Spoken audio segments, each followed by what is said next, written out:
Paglilinaw lang. Yung NIP for 2025 budget, pinag-uusapan natin ha. Nung lumanding sa amin yung NIP at ginawa naming gabyan, ang pondo ng DPWH is 898 billion. Tama? Nung umalis sa amin ang DPWH budget, pinasa namin sa Senado, GAB2, 825 billion. Tama?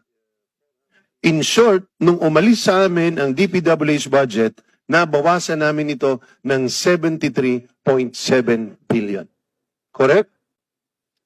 Pero matapos po pumunta sa Senado at pumunta sa BICAM, tama po ba? Pag-alis sa amin sa House of Rep, 825 billion. Pero nung in-approve, after nung Senate at BICAM, ang naging budget ninyo ay 1.13 trillion. Tumaas ang budget ninyo ng almost 289 billion pesos. Tama? Nangyari yan sa BICAM. That's on the record. That's on the record. Well, di naman natin may Yes, sir. pagkakaila eh. So, ang malinaw dito, ang insertions o paglobo o pagsingit nangyari sa BICAM.